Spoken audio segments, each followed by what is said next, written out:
हाँ जी बच्चों, कैसे हो आप? पढ़ाई के अलावा सब ठीक? आज हम कौन सा सेक्शन स्टार्ट करेंगे डिडक्शन में? 80G। 80G किस चीज़ का है? Deduction in respect of donation. क्या करनी है आपको? डोनेशन करनी है। क्या करनी है बच्चे? डोनेशन। किसको? कुछ फंड्स चैरिटेबल इंस्टीट्यूशन में। Eligible assessee, an assessee who pays any sum as donation to eligible funds or institution is entitled to a deduction subject to certain limitations from gross total income। Gross total income का मतलब partiality income clubbing set off के बाद। सुनो, किसको deduction मिलेगी बच्चे? SSC को तो मिलेगी। क्या इंडिविजुअल लिखा है? क्या एचएफ लिखा है? क्या रेजिडेंट इंडिविजुअल एचएफ लिखा है? नहीं, सबको। सभी को क्या मिलेगी? डोनेशन। ये इंडिविजुअल एचएफ को मिलेगी। क्या उसमें याद रखने लायक बात थी क्या? इंडिविजुअल एचएफ नहीं। बीमार कौन हो सकते हैं? इंडिविजुअल या एचएफ के मेंबर। कंपनी बीमार हो सकती है क्या? बोलो, कंपनी की बीमारी होगी तो मतलब ही नहीं है। 80G में क्या है? डोनेशन देनी है, तो डोनेशन तो कोई भी दे सकता है। तो किसको मिलेगी डिडक्शन? सभी को। Quantum of deduction, quantum of deduction का मतलब अमाउंट। तो अमाउंट कितनी मिलेगी? 4 कैटेगरी ऑफ डिडक्शंस है। The following tables gives the details of institutions and funds to which donation can be made for the purpose of claiming. देखो कितने institution है, 1 से लेकर 23, फिर 1 से लेकर 4, फिर 2, फिर 4, फिर 5, फिर 4 क्या? 5। और इनकी अलग अलग लिमिट है। पहले जो लिखे हुए ना, donation qualify for 100% deduction without any qualifying limit. इनको डोनेशन दोगे ना, इनको तो क्या होगा? 100% डिडक्शन मिलेगी। उसके ऊपर कोई लिमिट और नहीं लगेगी। किनको? फर्स्ट कैटेगरी वालों को। 4 कैटेगरी है। फर्स्ट वाले को डोनेशन दोगे तो 100% डिडक्शन है और कोई लिमिट नहीं है। ठीक। सेकंड कैटेगरी में जो है, तुम्हारे माइंड में सबसे पहले डाउट क्या आ रहा है? ये याद कौन करेगा? अभी देखते हैं। ठीक है, वो देखते हैं पहले। सेकंड कैटेगरी में क्या है? 50% है विदाउट एनी क्वालिफाइंग लिमिट। कितनी भी दे दो, जितना डोनेशन दोगे उसका कितने परसेंट डिडक्शन मिल जाएगा? 50%। थर्ड कैटेगरी में क्या है? मिलेगी तो 100%, लेकिन उसके ऊपर एक मैक्सिमम लिमिट होगी। मान लो थर्ड कैटेगरी वाले को आपने 5 लाख दिया और मैक्सिमम लिमिट 4 लाख आती है, तो कितने की मिलेगी? 4 लाख। अब वो कैसे आएगी, क्या आएगी, वो मैं बताता हूँ, लेकिन इसके ऊपर एक लिमिट होगी। फर्स्ट कैटेगरी वाले में क्या है? 100% कोई लिमिट नहीं। सेकंड कैटेगरी में 50% कोई लिमिट नहीं। थर्ड कैटेगरी में 100% बट एक लिमिट तक। फोर्थ कैटेगरी में 50% बट एक लिमिट। ठीक है, और लिमिट क्या है वो ये समझाइए, वो हम समझेंगे, उसको छोड़ो आप। अब एक बार के लिए किस पर आओ, कैटेगरीज पर आओ। सेकंड कैटेगरी में आओ। सेकंड कैटेगरी में कौन कौन से हैं? Jawaharlal Nehru memorial fund, prime minister drought relief fund, Indira Gandhi memorial trust, Rajiv Gandhi foundation. 2 कौन है? गांधी, इंदिरा गांधी और राजीव गांधी। ठीक है, हमारे देश का फर्स्ट प्राइम मिनिस्टर कौन था? 2 कौन है? Prime minister. हमारे देश का फर्स्ट प्राइम मिनिस्टर कौन था? जवाहरलाल नेहरू। कैसे याद करेंगे?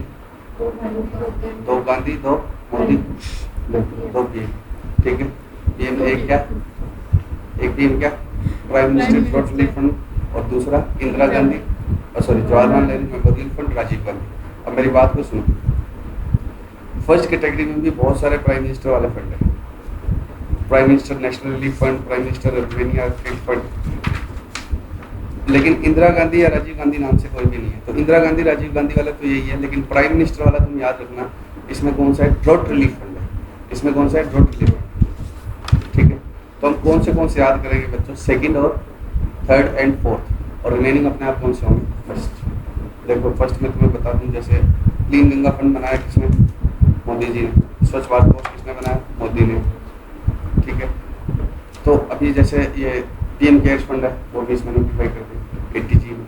तो वो तो अब तुम्हारे सिलेबस में नहीं आएगा, लेकिन जो जहाँ पर पैसे की ज़रूरत होती है वहाँ पर वो फंड इसमें डाल देते हैं। उसमें बहुत सारे ऐसे फंड है जिनमें डोनेशन आनी बंद होगी, क्योंकि वो क्या थे, पहले बनाए थे उसमें। जैसे पीएम केयर्स में थोड़े टाइम के बाद क्या हो जाएगी? डोनेशन आनी बंद हो जाएगी, जैसे कोरोना हट जाएगा।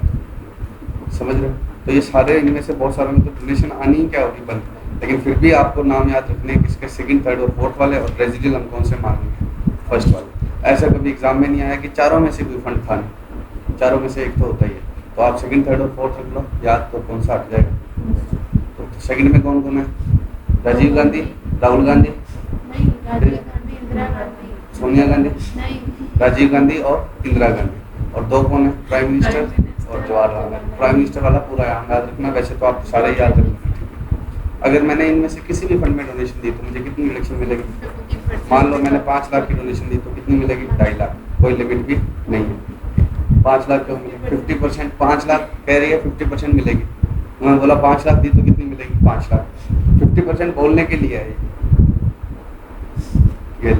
5 लाख की कितनी डिडक्शन मिलेगी? 2.5 लाख। पक्का क्या? नेक्स्ट क्या है? Donation qualifying for 100% deduction subject to qualifying limit. इसमें क्या है? लिमिट है। अनलिमिटेड नहीं मिलेगी, लेकिन मिलेगी कितनी? 100%। अब मान लो मैंने 5 लाख की डोनेशन दी और लिमिट आई 7 लाख, तब तो कितनी मिल जाएगी? 5। और आपकी लिमिट कितनी आई? 4 लाख, तब कितनी मिलेगी?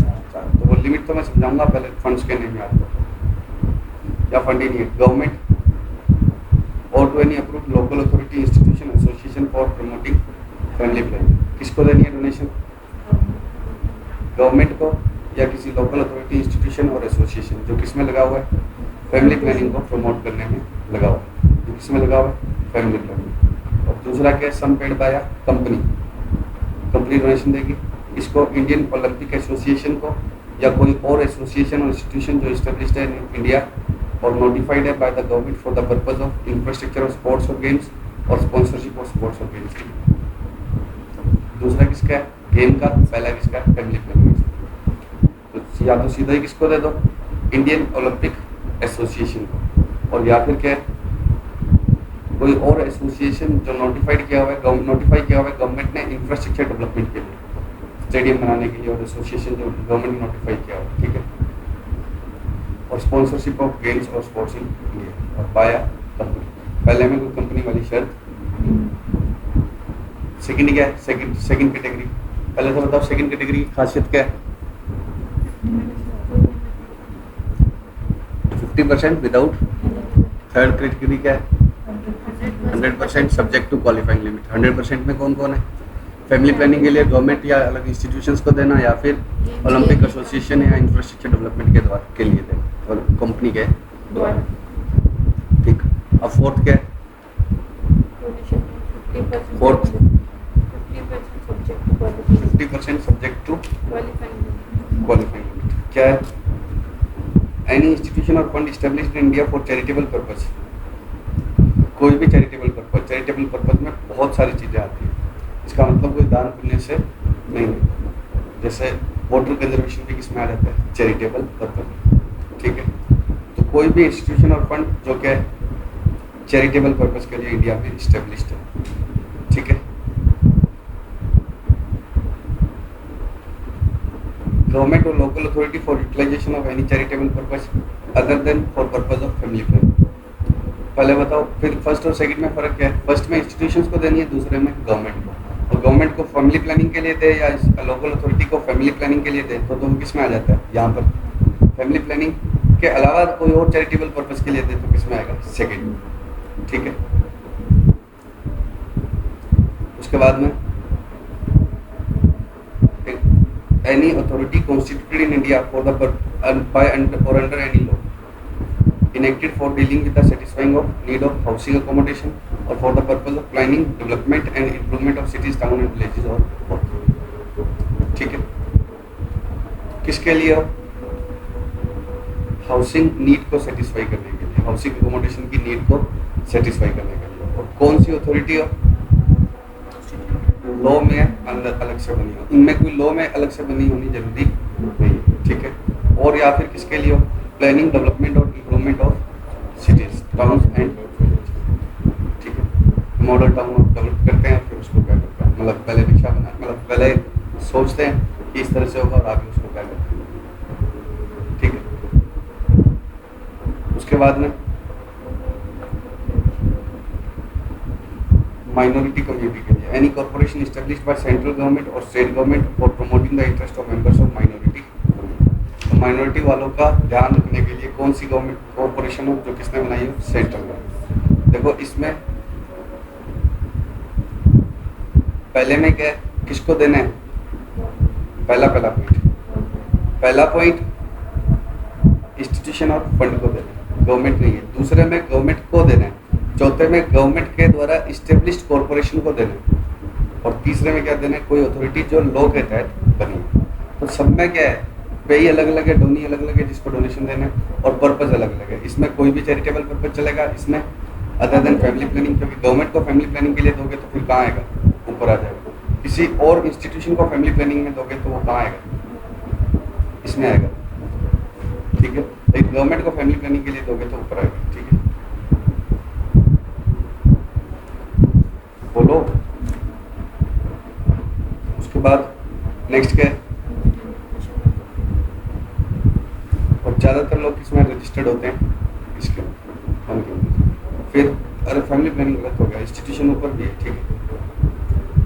फैमिली प्लानिंग ऊपर आएगा, किसी और चैरिटेबल पर्पस के लिए दोगे तो यहाँ आ जाएगा। इसमें कौन है, इंस्टीट्यूशन, इसमें कौन है, गवर्नमेंट। और उसके बाद क्या है, हाउसिंग अकोमोडेशन की नीड सेटिस्फाई करने वाली अथॉरिटी को देना।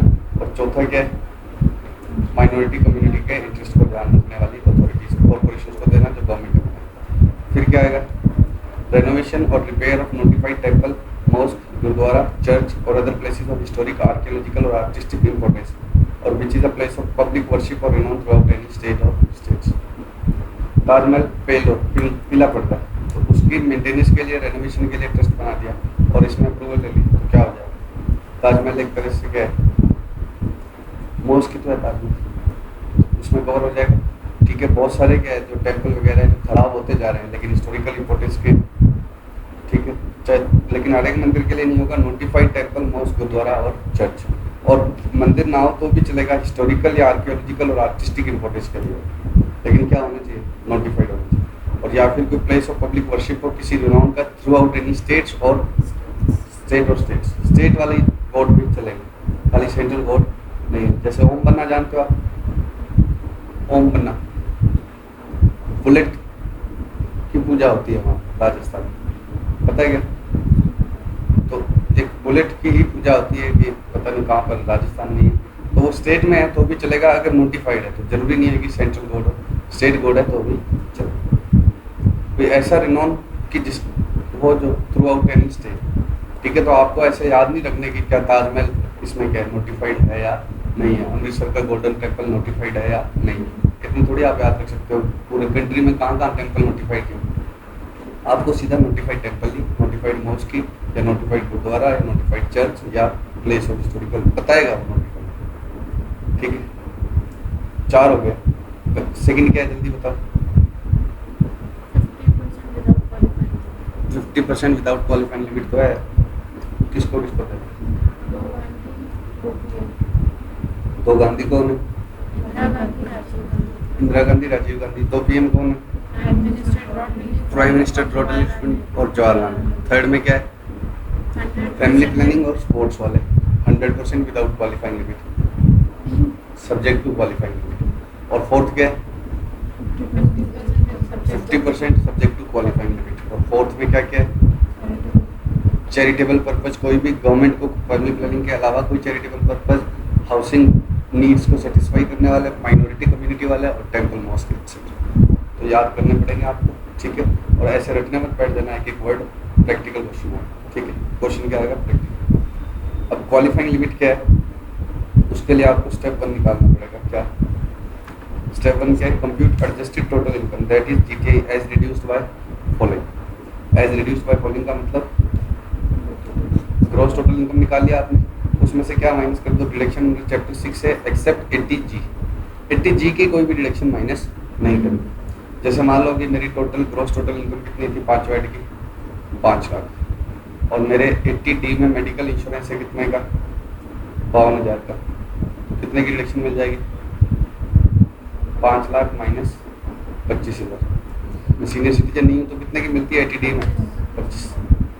फिर उसमें से क्या माइनस कर देना, short term capital gain taxable under 111A। 111A क्या है, इक्विटी शेयर का ट्रांसफर पर, अगर STT किया हो पे तो शॉर्ट टर्म कैपिटल गेन। फिर क्या माइनस कर देना, long term capital gain under section 112 and 112। 112 तो क्या है, सारे लॉन्ग टर्म गेन है, और 112 क्या है, इक्विटी शेयर।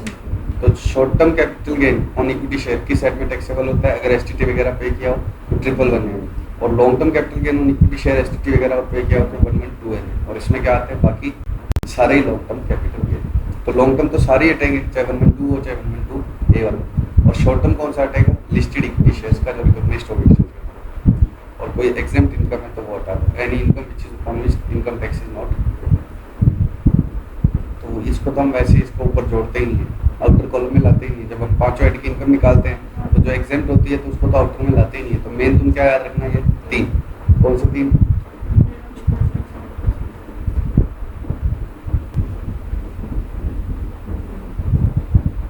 सबसे पहला काम क्या आपको एडजस्टेड ग्रॉस टोटल इनकम निकालना है। एडजस्टेड ग्रॉस टोटल इनकम का मतलब क्या है?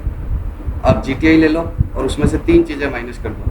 80G के सेक्शन को छोड़कर बाकी सारी डिडक्शन, 80D वाली, डबल डी वाली, जितने भी सेक्शन है वो सब माइनस कर दो। फिर क्या कर दो? Short term capital gain triple A वाला, लॉन्ग टर्म सारे के सारे, और बस। फिर उसका क्या करना है तुम्हें? 10% देना है उसका। फिर क्या करना है? 10%। और वो मैक्सिमम लिमिट होगी। वो क्या होगी? Maximum limit. मैं एक एग्जांपल लेकर बताता हूँ आपको।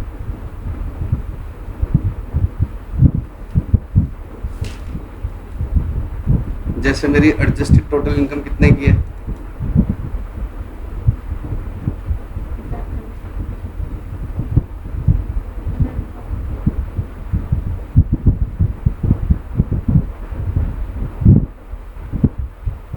मेरी एडजस्टेड टोटल इनकम मान लो बच्चों कितने की है? 5 लाख की। एडजस्टेड टोटल इनकम का मतलब क्या हो गया? Gross total income minus STCG 111 है माइनस एलटीसीजी, ठीक है। उसका 10% कितना आ गया? 50,000। और मैंने कैटेगरी थर्ड वाली डोनेशन दी है 60,000 की, तो मुझे कितने की रिडक्शन मिलेगी? 50। कैटेगरी सी वाली डोनेशन क्या है? 60 की दी मैंने। सी मतलब 100% सब्जेक्ट टू क्वालिफाइंग लिमिट।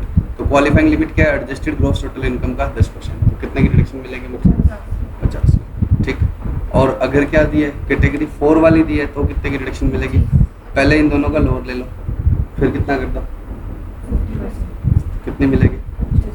25,000। पक्का? मैं एक एग्जांपल करवाता हूँ आपको।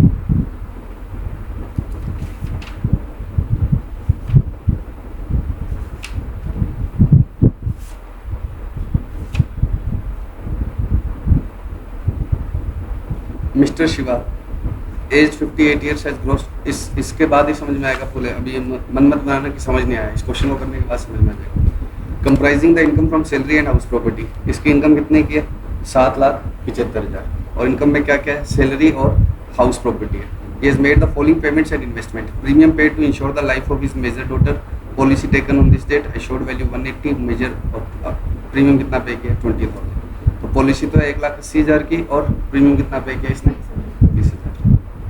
मेडिकल इंश्योरेंस प्रीमियम किया है 12,000 खुद का, 14,000 स्पाउस का। कितने की रिडक्शन मिलेगी मेडिकल इंश्योरेंस की? बताओ, 36 या 25? 25। तुम्हें क्या पता सीनियर सिटीजन नहीं है? ये खुद 58 का है, तो लॉजिकल एजम्पशन क्या रहेगी कि स्पाउस तो 58 से कम की होगी। उसके बाद donation to public charitable institution registered under 80G by way of cheque. LIC pension fund. Donation to national children fund. Donation to Jawaharlal Nehru memorial fund. Donation to approved institution for family planning by way of cheque deposited in PPF। Compute the total. ठीक है, ये तो मैंने question read कर दिया। अब मेरी बात को सुनो। 80C एक सेक्शन है जो मैंने अभी आपको करवाया नहीं है। एक सेक्शन है 80C, उसमें भी क्या मिलती है? डिडक्शन। किस सेक्शन में? उसमें किसकी मिलती है? लाइफ इंश्योरेंस प्रीमियम की। तो कितना प्रीमियम पे किया मैंने? नहीं, ये तो पॉलिसी की अमाउंट है 81। प्रीमियम कितना पे किया है? 20,000। तो प्रीमियम मैंने कितना पे किया है? 20,000, ठीक है। और पॉलिसी अमाउंट के 10% से ज़्यादा की डिडक्शन नहीं मिलती। 80C है जो मैंने अभी कराया नहीं है, लेकिन मेरे को अभी 80G करवाना है, एक बार याद रख लो। बाकी अभी लिखना मत, क्योंकि 80C में और बहुत सारी लिमिट है। तो पॉलिसी अमाउंट कितने की है? इसका 10% कितना आएगा? 18। और प्रीमियम कितना पे किया है? 20। तो आपको कितने की मिलेगी? 18 की। पॉलिसी अमाउंट के 10% से ज़्यादा की नहीं मिलेगी। 80C में कितने की रिडक्शन मिल गई? 18,000। एक बार इस PPF को हटा दिया। 80C में कितने की रिडक्शन मिल गई बच्चों मेरे को? 18,000। ये 18,000 तो समझ में आ गया, ठीक है। ये करवाऊंगा मैं अलग से आपको सेक्शन। इसके अलावा डिपॉजिटेड इन PPF। PPF क्या होता है? Public provident fund. Deposited in PPF public provident fund. इसकी भी 80C में रिडक्शन मिलती है। कितने की? 1 लाख। इसकी भी 80C में रिडक्शन मिलती है 1 लाख। PPF क्या होता है? 80C के साथ ही बताओ, ठीक है। और उसके बाद ये तो बता सकते हो, इसमें फर्स्ट पॉइंट हो गया आपका। और पीपीएफ की भी डिडक्शन मिलती है, ठीक है, 80C में, इसकी भी 80C में, बट अप टू 10% ऑफ पॉलिसी अमाउंट। नेक्स्ट क्या है, मेडिकल इंश्योरेंस प्रीमियम, ये तो मैंने आपको बता दिया है ना, तो 12 और 14 26 हो गया, लेकिन मिलेगी कितनी, 25। ये लिखा medical insurance premium inspect of self and spouse 26, लेकिन डिडक्शन कितने की, डिडक्शन कितने की मिलेगी, 25। डिडक्शन कितने की मिल पाएगी बच्चों, केवल 25। क्यों, क्योंकि 80D में मैक्सिमम लिमिट होती है इसके ऊपर। अब LIC पेंशन फंड, इसकी डिडक्शन और मिलती है सेक्शन 80CCC। CCC मतलब ट्रिपल सी। 80CCC में किसकी मिलती है, LIC पेंशन फंड। उसकी कितनी मिल गई 80CCC में, 60,000। तो 80C की डिडक्शन कितने की थी, 118। 80CCC की कितनी थी, 60। टोटल कितनी हो गई, 178। ठीक है। अब एक सेक्शन है 80CCE, मैं सारे बोलूँगा बार बार, चिंता मत करो। पहले बताओ 80C में किसकी किसकी डिडक्शन मिलती है, पीपीएफ। ठीक है, याद रख लो ना, आगे करवाना ही है, उस समय भी क्या बोलूँगा, 80C में पीपीएफ की डिडक्शन मिलती है। पीपीएफ क्या होता है, पब्लिक प्रोविडेंट फंड। थोड़ा सा बता देता हूँ इसके बारे में। जैसे सैलरी वाले का तो क्या कट जाता है, प्रोविडेंट फंड कट जाता है, उसकी तो सेविंग कंपलसरी हो जाती है। गवर्नमेंट उसकी मतलब जो गवर्नमेंट एम्प्लॉई है तो गवर्नमेंट, और प्राइवेट वाला है तो प्राइवेट वाला एम्प्लॉयर काट कर ही दे देता है। लेकिन मेरी कौन से मेरा कोई पीएफ काट कर देते हो क्या आप, नहीं। तो मैं अपनी सेविंग करना चाहूँ, पीएफ जैसी स्कीम लेना चाहूँ, तो खुद जाकर वहाँ क्या करवा सकता हूँ, जमा। और मैं जितना जमा कराता हूँ उतने की मुझे क्या मिल जाती है, ठीक। वो क्या होता है, पीपीएफ। पीपीएफ मतलब public provident fund, general public के लिए ओपन प्रोविडेंट फंड है, ठीक है। क्योंकि गवर्नमेंट एम्प्लॉय मतलब किनका टीडीएस, किनका पीएफ अपने आप कट जाता है, सैलरी वालों का, एम्प्लॉइज का। लेकिन बाकी लोग अपनी सेविंग करना चाहे उसी तरह की स्कीम्स के अंदर, तो किसमें जमा करवाएंगे, पीपीएफ में। तो मैंने उसमें जमा करा दिया, कितने की डिडक्शन आ गई, 1 लाख। मैं जितने की LIC करवाता हूँ उतने की मुझे क्या मिलती है, डिडक्शन, लेकिन सम एश्योर्ड के 10% से ज़्यादा की नहीं। जितने का प्रीमियम भरता हूँ, तो प्रीमियम भले ही मैंने ज़्यादा भरा था, लेकिन सम एश्योर्ड का 10% कितना हो गया, 18,000। तो ये 80C की डिडक्शन। इन दोनों की डिडक्शन किस में मिलती है, 80C में। इन दोनों की डिडक्शन 80C में मिलती है।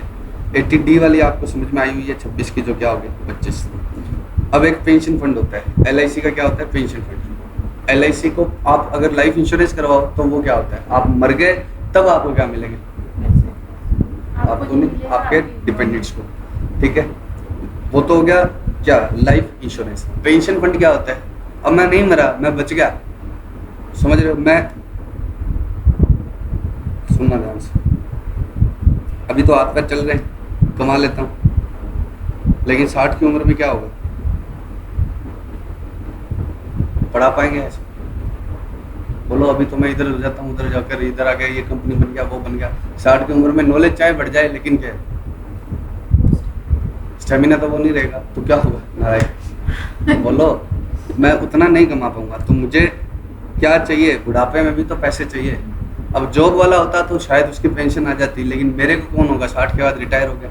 जो लोग रिटायर होते हैं वो पार्टी करते हैं, क्यों करते हैं, उनकी पेंशन स्टार्ट हो जाती है, प्रोविडेंट फंड होता है, ग्रेच्युटी होता है। मैं रिटायर होऊंगा तो क्या करूँगा, कुछ भी नहीं आना मेरे, तो मैं तो रिटायर हो गया, जिस दिन आज रिटायर हो जाओ, काम छोड़ दो, तो मैं क्या करूँ,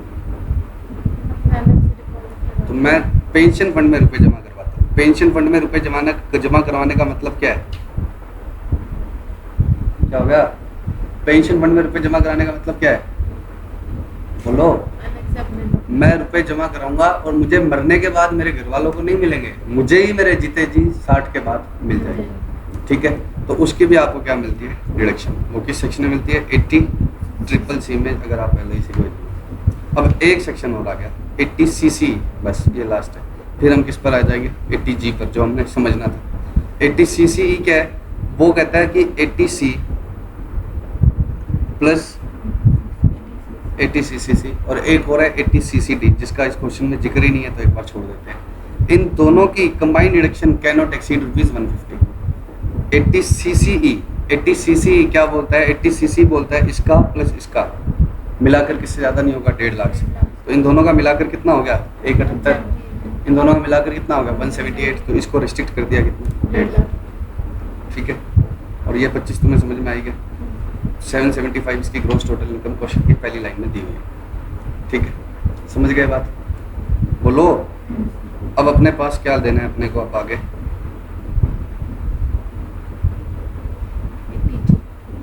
बोलो 80G वाली। अब 80G वाली डिडक्शन को आराम से समझना। 80G की डिडक्शन के लिए पहले आप मुझे ये बता दो, इनमें से कोई फर्स्ट या सेकंड वाला है क्या? फर्स्ट या सेकंड वाला? अगर फर्स्ट और सेकंड वाला है तो मुझे कोई लिमिट विमिट निकालनी ही नहीं है। ये हो गया मेरा पॉइंट, ये हो गया, ये हो गया और ये हो गया। Donation to national children fund, Jawaharlal Nehru memorial fund, ये किस कैटेगरी का है? सेकंड। ये आपने कहीं याद किया? नहीं, तो ये फिर किसका है? फर्स्ट का। फैमिली प्लानिंग वाला किस कैटेगरी का है? थर्ड का। और कोई और चैरिटेबल पर्पस के लिए हो तो आपको कौन सा मानना है? फोर्थ। तो चारों कैटेगरी वाली डोनेशन मेरे पास है। तो पहले तो फर्स्ट का बता दो, फर्स्ट का पूरे 25, सेकंड का बता दो 25 का आधा, और इन पर कोई लिमिट विमिट लगानी ही नहीं है। तो कितना हो गया? 25 और 12.5। ये दो समझ गए, 25 और 12.5 पक्का क्या? ये दो समझ में आ गए। अब तीसरी कैटेगरी वाला कितने, कहाँ पर है थर्ड कैटेगरी? 40। ये आ गया 40, श्योर?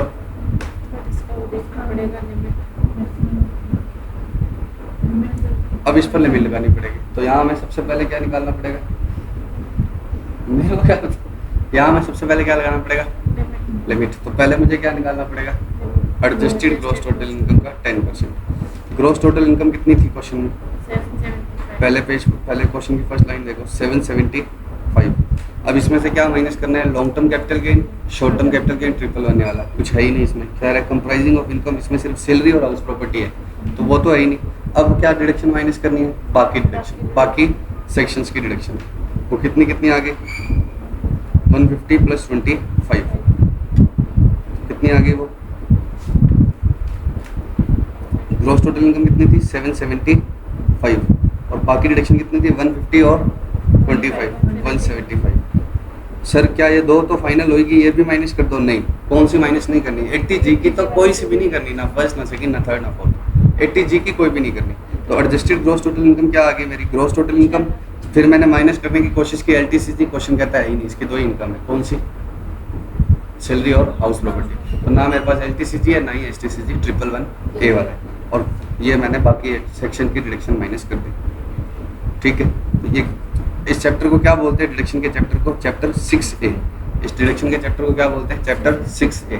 इनकम टैक्स चैप्टर्स में डिवाइडेड है, इसको क्या बोलते हैं? Chapter 6A। तो चैप्टर 6A की सारी डिडक्शन माइनस करनी है अदर देन 80G। तो कितना हो गया? 6 लाख। अब 6 लाख का 10% कितना हो गया? तो मेरी मैक्सिमम क्वालिफाइंग लिमिट कितनी है? 60,000। और मेरे पास C और D कैटेगरी की डोनेशन कितनी है? C कैटेगरी की कितनी है? C मतलब थर्ड कैटेगरी की डोनेशन कितनी थी मेरे पास? हाँ है ये रही 40 ये रही। और फोर्थ कैटेगरी की कितनी है? 50। तो 40 और 50 मैंने लिख दी, 40 और 50। और मेरी मैक्सिमम लिमिट कितनी है एडजस्टेड ग्रॉस टोटल इनकम का? 10%। वो कितने? 60। अब ये 60 पहले किसके साथ एडजस्ट होंगे? हमेशा 40% वाले में। 60 हमेशा किस में होंगे? 40% वाले। तो 60 और 40 का लोअर कितना आया? 40। तो ये तो पूरी कितनी मिल गई? 100% वाली पहले ऑब्जर्व होगी, थर्ड कैटेगरी पहले ऑब्जर्व होगी। मेरे पास लिमिट मैक्सिमम 60 है। 60 और 40 का लोअर क्या आया? 40। ये मिल गई। तो अब इसमें से कितना ऑब्जॉर्ब हो गया? 40। तो अब कितना रह गया? 20। अब 20 और 50 का लोअर कितना आया? 20। और फिर उसका क्या आया? 10%।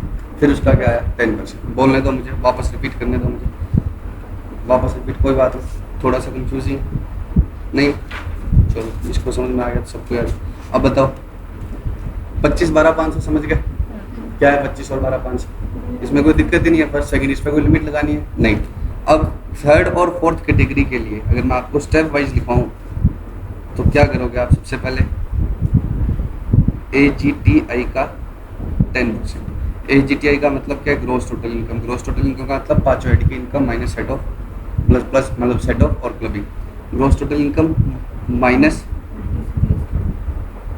Sorry gross total income minus LTCG minus STCG 111A वाला। सर STCG भी तो 112 और 112A वाले ही, इसके अलावा कुछ होता ही नहीं। 112 में ही होता है सारा लॉन्ग टर्म और 112। फिर चैप्टर 6A की सारी डिडक्शन अदर देन 80G की क्या A और B वाली माइनस करनी है? नहीं, 80G में कोई सी भी माइनस नहीं करनी। ABCD मतलब फर्स्ट सेकंड थर्ड फोर्थ कोई भी नहीं। ये जो लिमिट आ गई वो लिमिट, और पहले कौन सी? थर्ड कैटेगरी वाली लिमिट। थर्ड कैटेगरी वाली मतलब 40,000। इन दोनों का क्या ले लो? लोअर। इन दोनों का क्या ले लो? लोअर। ये लिमिट अपनी कितनी आई? 60,000 और ये कितनी आई? 40। इन दोनों का लोअर लेकर क्या कर दो? 100% रिडक्शन ले लो। ठीक है, कल को ये लिमिट कितनी होती? ये वाली लिमिट कितनी आती? 30 आती, तो कितने की रिडक्शन मिलती? 30, और बात खत्म हो जाती। फिर हम कहते हैं कि अब और कोई फोर्थ कैटेगरी की मिलेगी ही नहीं। लेकिन ये लिमिट कितनी आई? 60। तो 60 और 40 में से 40 आ गया, तो इसमें अभी कितनी जान और बाकी है? 20। अब ये 20 बच गया, 20 किस में जाएगा? ये फोर्थ कैटेगरी में। फोर्थ कैटेगरी 50 और 20 का लोअर कितना आया? 20। पहले लोअर लोगे और फिर क्या करोगे? 50% करोगे। ऐसे नहीं है कि पहले 20 का ही 50% कर लिया, ऐसे नहीं। पहले क्या लोगे? लोअर, और फिर क्या लोगे? तो ये आगे डिडक्शन 87,500। कौन सी? ये चारों मिला के। तो ये 80G की डिडक्शन। ठीक है, अब एक बार फिर से बताओ, 80G की डिडक्शन कितने पार्ट में? पहला पार्ट बिल्कुल इजी, जितना दिया उसका 100%। दूसरा पार्ट बिल्कुल इजी, जितना दिया उसका 50%। तीसरा part step one calculate adjusted gross total income का 100%। एडजस्टेड ग्रॉस टोटल इनकम मतलब पांचों हेड की इनकम माइनस उसमें से अगर LTC जुड़ा हुआ है तो भगा दो, हाउस प्रॉपर्टी जुड़ा हुआ है तो भगा दो, हाउस प्रॉपर्टी की LTCG हटा दो, और 111A वाला STCG हटा दो, और चैप्टर 6A की सारी डिडक्शन अदर देन 80G वो हटा दो। उसका 10%, उसका 10% मान लो 50,000 आ गया। इस क्वेश्चन की बात नहीं कर रहा, ये तो अब तो रट लिया, ये तो अमाउंट ही रट लिया। उसका 10% मान लो 50 भी नहीं, 35,000 आ गया। और थर्ड कैटेगरी की डोनेशन है 30,000, 30, तो कितने की डिडक्शन मिल जाएगी? 30 की। अब इसमें कितना बच गया? 5,000। 35 एडजस्टेड ग्रॉस टोटल इनकम का 10% 35,000 था। थर्ड कैटेगरी की इनकम कितनी, डोनेशन कितनी थी? 30। तो इन दोनों का लोअर मतलब 30 आ गया। अभी भी कितना बच गया? 5,000। इस 5,000 को फोर्थ कैटेगरी वाले के साथ कंपेयर करके जो लोअर आए उसका 50% किस में आ जाएगी? 80G की एक डिडक्शन और आ गई। तो पहले किस में अप्लाई होगा? 100% वाले में। फिर किस में अप्लाई होगा? 50%। पक्का कर लोगे ये बात? ये 80G सबसे क्या है? बढ़िया डिडक्शन, प्रैक्टिकल क्वेश्चन। ठीक है, ये 4 कैटेगरी तो होगी थी, अब कुछ थोड़ी सी बातें होते हैं। इसकी डिडक्शन आपको किसी और सेक्शन में नहीं मिलेगी। अगर यहाँ ले रहे हो तो किसी और सेक्शन में इसकी डिडक्शन नहीं मिलेगी। ठीक है, बोलो पक्का? तो आप 80G में अगर डिडक्शन ले रहे हो किसकी, तो डोनेशन और होगी। ठीक है, तो इसको किसी और में, अब आप PGP में भी डेबिट कर लो एक्सपेंस को, तो वो अलाउ नहीं होगा, 80G में ही मिलेगी। Donation in kind shall not qualify. Donation किस में देनी नहीं है? काइंड में। अब आपने मान लो इसके ट्रस्ट में क्या बना के दे दिया, मान लो कि कोई नेशनल, जैसे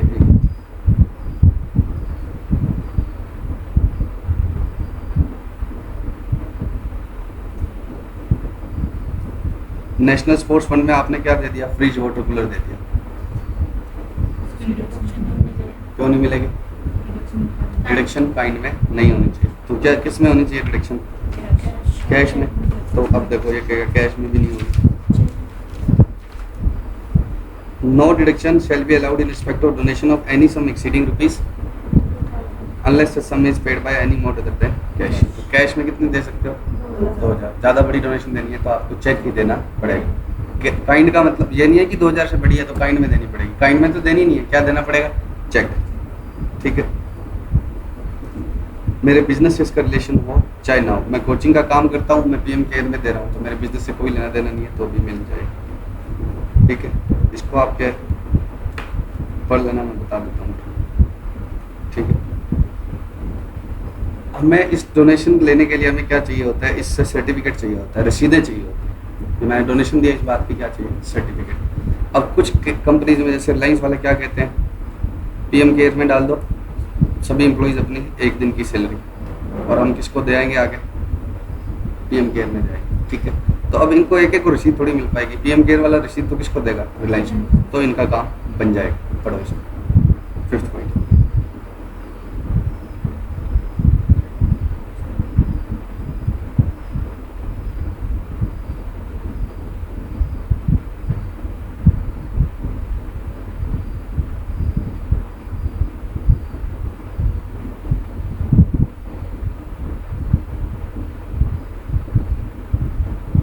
क्या लिखा हुआ है, in case where employees makes donation to these funds through there